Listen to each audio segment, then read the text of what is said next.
Mis hermanos, bienvenidos a este canal de filosofía, teología y la visión franciscana del hombre y de la vida.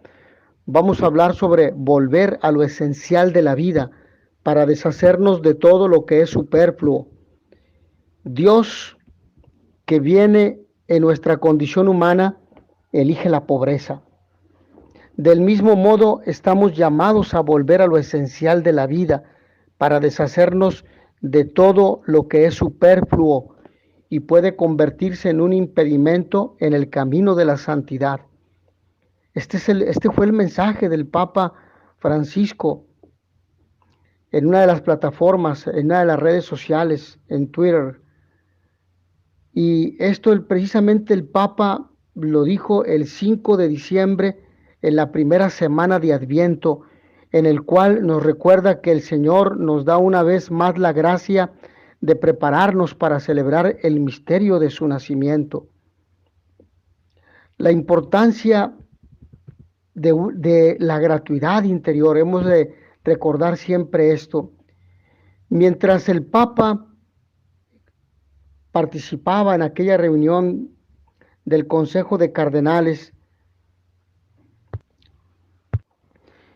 emitía un mensaje.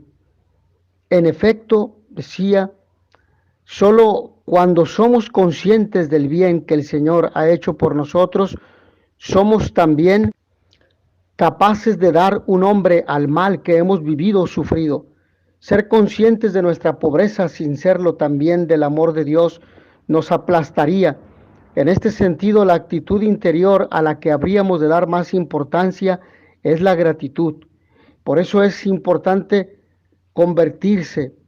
Y convertirse es poner en práctica todo el bien posible, todo lo que hay de Dios en nosotros, todo lo que la vida sobrenatural que nos ha dado en el sacramento del bautismo y en los demás sacramentos. En este sentido, al acercarse al final de este año 2023, el Papa nos invita a todos a dar gracias a Dios por todos los beneficios que el Señor nos ha enviado, nos ha dado durante este tiempo, pero sobre todo por el don de la conversión personal y comunitaria, familiar. Somos llamados como comunidad parroquial, como comunidad diocesana, como comunidad religiosa, como comunidad laboral, como barrio, a nivel personal, todas mis partes obscuras, mis zonas obscuras, como familia, llamados a la reconciliación, a revitalizar, a actualizar el amor que el matrimonio se comprometió a vivir en aquella fórmula, la promesa de ser fieles en lo próspero y en lo adverso, en la salud y en la enfermedad, y amarse y respetarse todos los días de su vida.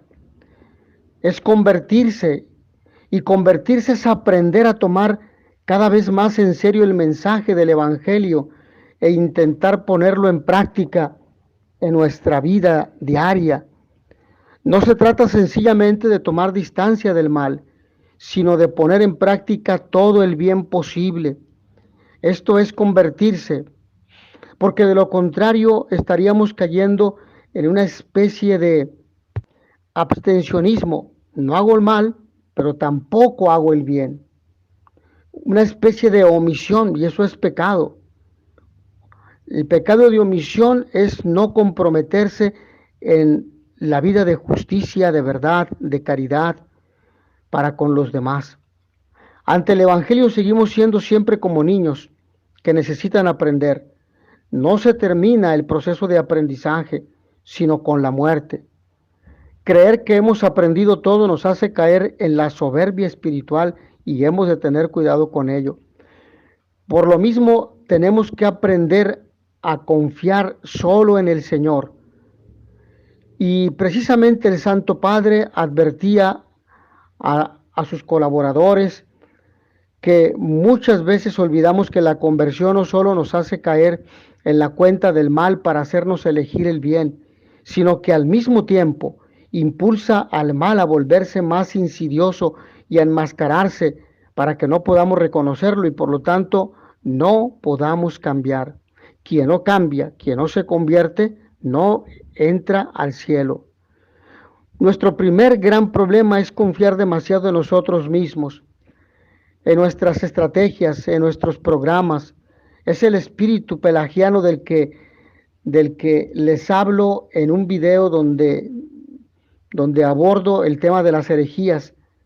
Entonces algunos fracasos son una gracia porque nos recuerdan que no tenemos que confiar absolutamente en nosotros, sino solo en el Señor, solo en Dios.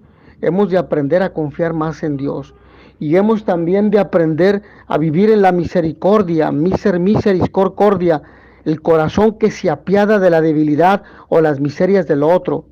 Y el perdón son medicinas para la paz, misericordia y perdón. Finalmente, el Papa Francisco concluía su mensaje previo a la Navidad cuando estuvieron precisamente en el retiro de Adviento, señalando la urgencia de paz en el mundo ante tantas situaciones de guerra y conflicto que hemos vivido. Hemos sido testigos de una gran crueldad de este drama. Hemos visto la guerra, por ejemplo, entre Rusia y Ucrania, la guerra entre Israel y Palestina, pero también hemos visto la guerra entre partidos políticos, la guerra entre empresas, la guerra en familias, etcétera. Si es verdad que queremos que el clamor de la guerra cese, dando lugar a la paz, entonces que cada uno comience desde sí mismo, poniendo un alto a la avaricia, a la soberbia, al, a la tentación del tener, del poder y del placer, por lo tanto del egoísmo. San Pablo nos dice claramente que la benevolencia, la misericordia y el perdón son la medicina que tenemos para construir la paz. El Santo Padre precisamente nos recordaba que no hay nada más débil y frágil que un hombre crucificado, y sin embargo en esa debilidad se manifestó la omnipotencia de Dios. Por ello el Papa deseaba que la gratitud, la conversión y la paz sean los dones en este tiempo de Adviento que nos prepara a la Navidad. Mis hermanos, en conclusión, es importante, es necesario que recordemos el valor de volver a lo esencial de la vida, el amor, la misericordia, el diálogo, la escucha, la comprensión, el perdón, la reconciliación, la vida sacramental, la parroquia, la familia, la vida, la fe, la esperanza, la caridad, para deshacernos de todo lo que es superfluo y nos aleja de Dios. Hasta aquí en esta breve reflexión. Agradezco a todos ustedes su amable atención. Nos vemos en la siguiente sesión. In notitia veritatis proficere, pax et bonum.